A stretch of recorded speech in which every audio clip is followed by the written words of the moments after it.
Welcome to my YouTube channel. आज अध्याय first जो चल रहा था समुच्चय सेट्स, आज उसकी प्रश्नावली 1.1 हो चुकी है। प्रश्नावली 1.1 आज हम देखेंगे प्रश्नावली 1.2।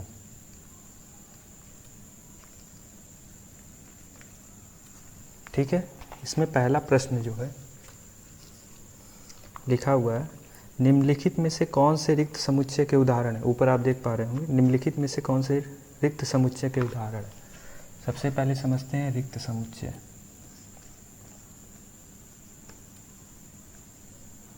रिक्त समुच्चय किसे कहते हैं?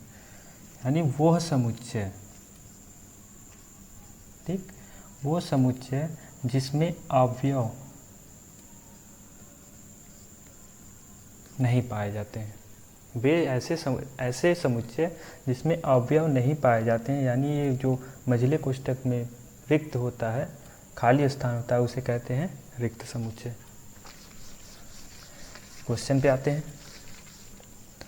पहला दिया है 2 से भाज्य विषम प्राकृतिक संख्याओं का समुच्चय। 2 से भाज्य विषम प्राकृतिक संख्याओं का, पहले 2 से भाज्य 2, 4, 6, 8, 10, 12, ये सब क्या है? 2 से भाज्य हैं। और कह रहा है विषम प्राकृतिक संख्या, तो जब ये 2 से भाज्य हैं, 2 से जो भाज्य होते हैं वो क्या होते हैं? सम संख्या है। लेकिन यहाँ पे कह रहा है विषम संख्या है, इसीलिए इसके अवयव क्या होंगे? रिक्त होंगे। इसीलिए ये कैसा समुच्चय होगा? रिक्त समुच्चय। सेकेंड नंबर पे सम अभाज्य संख्याओं का समुच्चय। सम अभाज्य, आपको मालूम होगा अभाज्य संख्या 1, 2, 3, 5, 7, 11, 13, ऐसे जो नंबर होते हैं वो क्या होते हैं? अभाज्य संख्या, जो सेल्फ से बस डिवाइड होते हैं, 1 और सेल्फ से डिवाइड होते हैं, ये है अभाज्य संख्या। इसमें कह रहा है सम अभाज्य संख्या, इसमें 2 जो आप देख पा रहे हो, ये 2 ओनली 1 ऐसा अभाज्य संख्या है जो क्या है? सम भी है और अभाज्य भी, यानी सम अभाज्य संख्या। तो इसीलिए इसका एक अवयव मिल गया, इसीलिए ये क्या होगा? रिक्त समुच्चय नहीं होगा। ठीक है, तीसरे नंबर पे देखते हैं।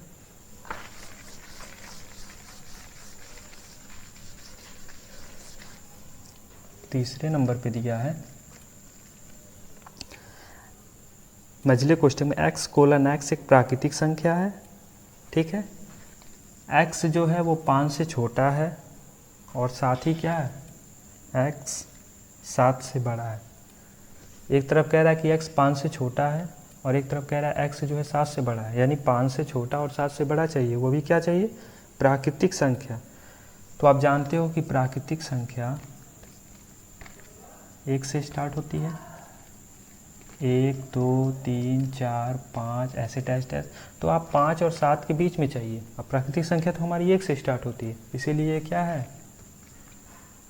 ये रिक्त समुच्चय नहीं है। ये रिक्त समुच्चय नहीं है। सर, ये प्राकृतिक संख्या तो नहीं पाई जाएगी, यानी इसके अंदर अवयव तो नहीं पाए जाएंगे, इसीलिए ये रिक्त समुच्चय है। ये क्या है? रिक्त समुच्चय है। क्यों है?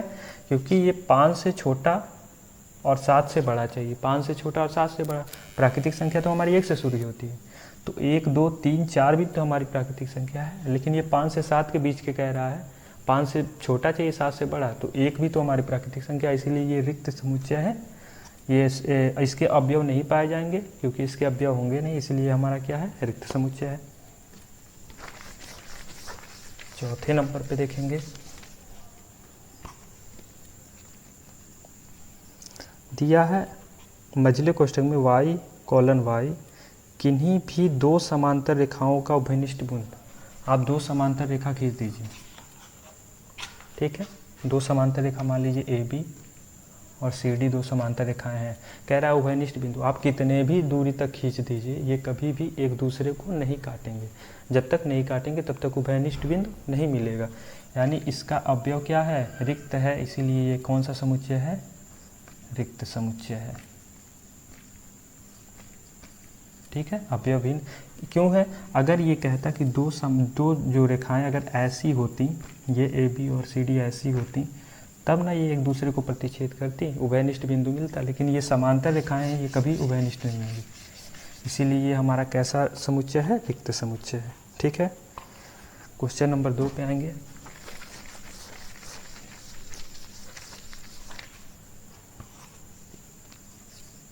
लिखा निम्नलिखित समुच्चयों में से कौन परिमित और अपरिमित है? परिमित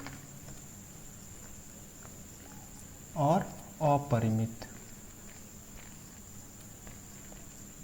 परिमित का मतलब हो गया जिसे हम कैलकुलेट कर सके, गणना कर सके, जिसे हम कैलकुलेट या गणना कर सके वो क्या होता है? परिमित। और जिसे हम कैलकुलेट गणना नहीं कर सके वो क्या होता है? अपरिमित होता है। जैसे क्वेश्चन आप देखेंगे समझ जाएंगे। बस इसमें यही बताना है कि कौन परिमित है और कौन अपरिमित। पहला, लेकिन मैं रीजन भी बता रहा हूँ, वर्षों के महीनों का समुच्चय। वर्षों के महीनों, आपको मालूम है कि वर्ष में कितने महीने होते हैं? 12 महीने। क्या इसे हम गणना कर सकते हैं? आप कहेंगे जी सर, तो ये गणना जब कर सकते हैं तो ये कौन सा समुच्चय होगा? परिमित।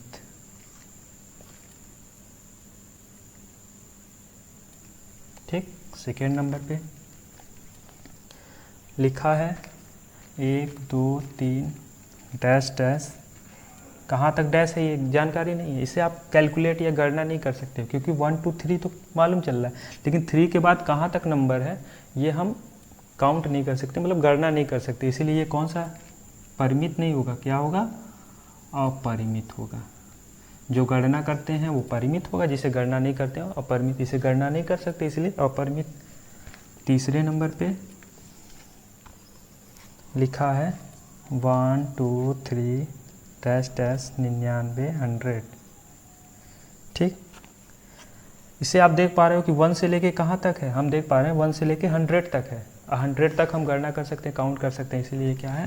परिमित। चौथे नंबर पर देखेंगे 100 से बड़े धन पूर्णांकों का समुच्चय। 100 से बड़े धन पूर्णांक, धन पूर्णांक मतलब जिसमें प्लस हो, ठीक है, जिसमें प्लस हो धन पूर्णांक। तो 100 से बड़े तो अनगिनत धन पूर्णांक संख्याएं ऐसी आ सकती हैं हमारे सामने, तो जिसे हम काउंट नहीं कर सकते, बहुत सारी संख्याएं आ सकती हैं, इसीलिए क्या है? अपरिमित है। 5वें नंबर पे देखेंगे 99 से छोटे। ये आपका क्राइटेरिया यानी फिक्स है कि 99 से छोटे ही चाहिए। कहाँ तक? 1 से और 99 से छोटे, मतलब 99 से छोटे अभाज्य पूर्णांकों का संख्या, यानी 99 से हमको क्या चाहिए? छोटा चाहिए। तो ये एक नंबर फिक्स है कि 99 से छोटा ही चाहिए, तो आप यहाँ पे काउंट कर सकते हो, इसीलिए ये क्या है? परिमित है। ठीक है, क्वेश्चन नंबर 3 पे आते हैं।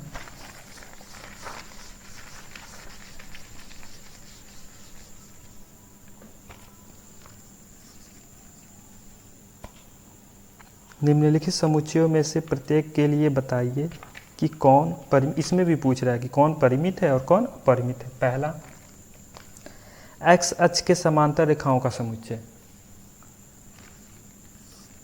ये एक्स अक्ष है, ये क्या है? वाई अक्ष है। कह रहा है एक्स अक्ष के समांतर रेखाओं का समुच्चय। आप इसके समांतर कितनी भी रेखा खींच दीजिए, अभी तो बहुत सारी खींची जा सकती है। आप क्या इसे आप काउंट कर सकते हैं, गणना कर सकते हैं? तो आपका जवाब होगा नहीं, इसीलिए ये पहला क्या हो जाएगा? अपरिमित। सेकेंड नंबर पे अंग्रेजी वर्णमाला के अक्षरों का समुच्चय। अंग्रेजी वर्णमाला आपको मालूम होगा कितने होते हैं? 26 होते हैं। इसे आप काउंट या गणना कर सकते हो, इसीलिए क्या है? परिमित। तीसरे नंबर पे उन संख्याओं का समुच्चय जो 5 के गुणज हैं। 5 के गुणज, 5 10 15। 5 के गुणज क्या क्या हो सकते हैं? 5 10 15 20 25, ऐसे पता नहीं कितने सारे हैं, अनगिनत हैं। तो इसलिए जब अनगिनत होते हैं तो क्या हो जाएंगे? अपरिमित। इसे हम गणना नहीं कर सकते। ठीक है, क्वेश्चन नंबर 4 देखेंगे। तीसरे का चौथा, पृथ्वी पर रहने वाले जानवरों का समुच्चय। मतलब ये कंपलसरी है, जैसे कहीं और नहीं, बस किस पे है, पृथ्वी पे। पृथ्वी पे रहने वाले जानवरों को हम गणना कर सकते हैं, कैलकुलेट कर सकते हैं कि ऐसे कौन कौन से जानवर हैं जो पृथ्वी पे रहते हैं। तो जिसे हम काउंट कर सकते हैं उसे हम क्या कहते हैं, परिमित। गणना कर सकते हैं तो वो कौन सा हो जाता है, परिमित।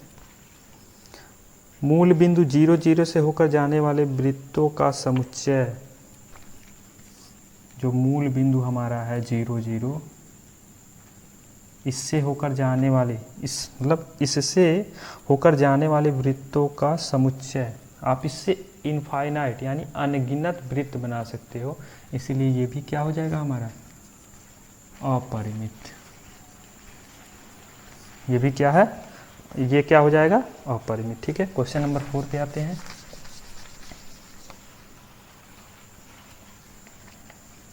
फोर का पहला, 4 पहले लिखा है, निम्नलिखित में से बताइए कि a is equal to b है अथवा नहीं। बताना है कि a जो है वो b के इक्वल है या नहीं।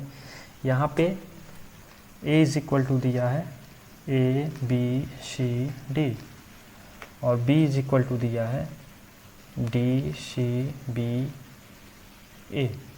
ठीक, सेकेंड नंबर पे a इज इक्वल टू दिया है 4 8 12 16, b इज इक्वल टू दिया है 8 4 16 18।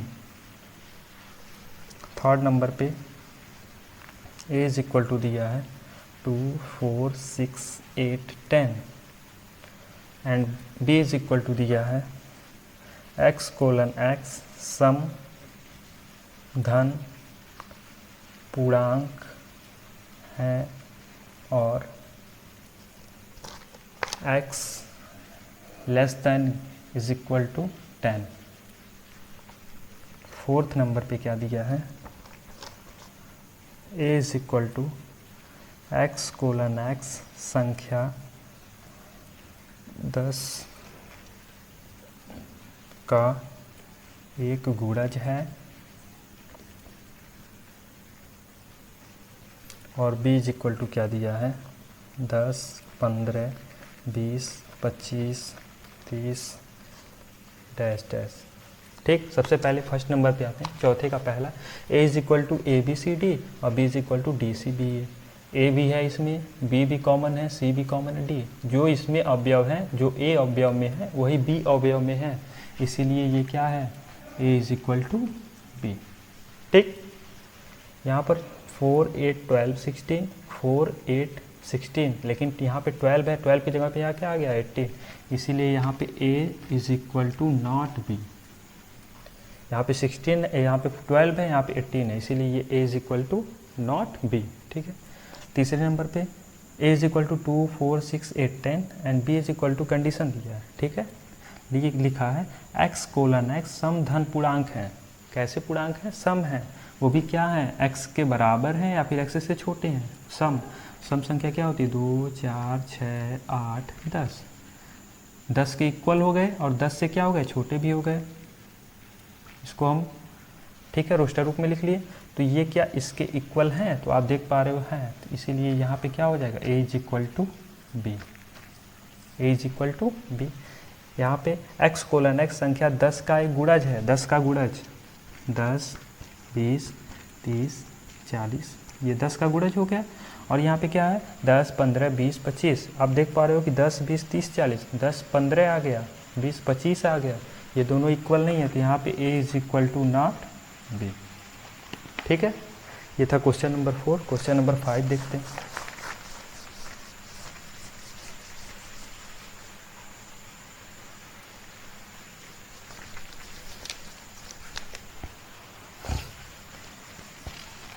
क्वेश्चन नंबर 5 पे लिखा है, क्या निम्नलिखित समुच्चय युग्म समान है। युग्म मतलब वही a is equal to b, यानी उनका जो कपल या जोड़ा है दोनों बराबर हैं। कारण रीजन भी बताना है। ठीक है, देखते हैं। यहाँ पे फर्स्ट है a is equal to 2 3 and b is equal to x colon x समीकरण x square plus 5x plus 6 is equal to 0 का एक हल है। सबसे पहले इस समीकरण को हल करते हैं। बी में जो दिया है समीकरण क्या है, x square plus 5x plus 6 is equal to 0, ये समीकरण दिया है। आप जानते हो गुणनखंड करना आपको मालूम होगा क्योंकि आप क्लास 11th में हो। यहाँ पे दोनों का मल्टीप्लाई 6 बन जा 6। अब 6 का ऐसा मल्टीपल करना है जिससे ऐड या सब्ट्रैक्ट करने पे ऐसा गुणज निकालना है जिसे जोड़ने या घटाने पे क्या आना चाहिए, 5 आना चाहिए। तो आप यहाँ पे देख सकते हो 2 गुणे 3, 2 तिहाई 6 तो हो जाएगा, लेकिन इनको जोड़ने पे अगर 2 3 को जोड़ा जाए तो हमको 5 मिल रहा है ना, यही तो चाहिए बस। यानी एक्स स्क्वायर प्लस 5 की जगह पे हम क्या लिख देंगे, 2 plus 3 x plus 6 is equal to 0। X square plus 2 का गुणा एक्स में 2x प्लस 3 का गुणा एक्स में 3x plus 6 is equal to 0। X common करेंगे, x प्लस 2 बचेगा क्योंकि x 2 है ना, एक x निकल गया, एक x बचा, यहाँ से x निकल गया 2 बचा, प्लस इन दोनों में देखेंगे 3 का गुणा है, 3 कॉमन करेंगे, यहाँ पे x प्लस 3 के टेबल में 6 कितनी बार में, 2 बार में। x प्लस 2 दोनों साइड में, तो x प्लस 2 कॉमन करेंगे, क्या बचेगा यहाँ पे x और प्लस यहाँ पे क्या बचा 3 बराबर 0। एक बार मानेंगे x प्लस 2 बराबर 0 तो x बराबर क्या निकलेगा -2, और एक बार मानेंगे x प्लस 3 बराबर 0 तो x बराबर क्या निकलेगा,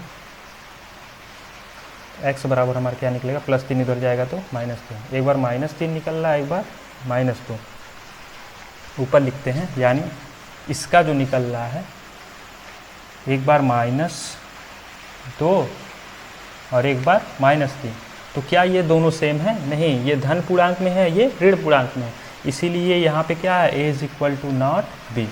ठीक है, आप समझ गए। क्वेश्चन नंबर 2 पे आते हैं।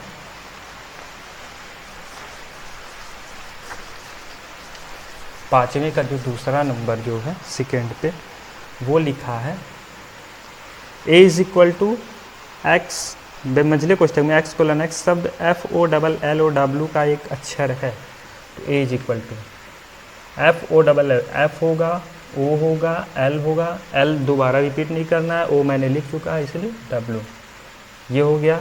ठीक है, A का। और B का क्या हो जाएगा, लिखा है Y:Y शब्द वॉल्फ शब्द का एक अक्षर, वॉल्फ WOLF। आप देख पा रहे हो F भी है, O भी है, L भी है, W भी है, इसीलिए यहाँ पे A is equal to B, A is equal to B। ठीक है, ये था आपका क्वेश्चन नंबर 5। 6 पे चलते हैं। 6 पे लिख रहा है कि नीचे दिए हुए समुच्चयों में से समान समुच्चयों का चयन कीजिए। ठीक है, समान समुच्चय देखते हैं। A बराबर दिया है 2 4 8 12, B बराबर दिया है 1 2 3 4, C बराबर दिया है 4 8 12 14, D बराबर दिया है 3 1 4 2, E बराबर दिया है -1 1, F बराबर दिया है 0 और A, G बराबर दिया है 1 -1, और लास्ट में H बराबर दिया है 0 1। पता करना है कि कौन ऐसे दो समान समुच्चय हैं, उनका चयन करना है। तो A है 2 4 8 12, इसमें भी नहीं, इसमें भी नहीं, इसमें भी नहीं, इसमें भी नहीं, इसका कोई इक्वल नहीं है। 1 2 3 4, यहाँ पे देखिए 1 भी है, 2 भी है, 3 भी है, और यानी B is equal to D, B is equal to D। ये दोनों क्या हैं, समान हैं, दो समान समुच्चय मिल गए। और देखते हैं 4 8 12 14, ये भी नहीं है, इसका तो मिल गया। E का -1 प्लस, यहाँ पे देखिए -1 1 और 1 -1, यानी E is equal to G, E is equal to G। E जो है वो G के समान है, यानी दो समान समुच्चय ये भी मिल गए, 0A और या 0A, बस यही दो हैं, B और D, और BD हैं और EG है, जो दो समान समुच्चय हैं। ठीक है, ये था आपका, बस क्वेश्चन नंबर 6 हो गया। ये था 1.2। अगर आपको कोई क्वेश्चन नहीं समझ में आया हो तो कमेंट बॉक्स में लिखिएगा, उसे रिप्लाई किया जाएगा। और अगर आपको वीडियो अच्छा लगा हो तो प्लीज़ लाइक शेयर कमेंट करना ना भूलें, सब्सक्राइब करें, शेयर उन बच्चों तक पहुंचाएं जो क्लास 11th में पढ़ रहे हैं। ठीक है, अब मिलते हैं कल प्रश्नावली 1.3 में, तब तक के लिए थैंक यू।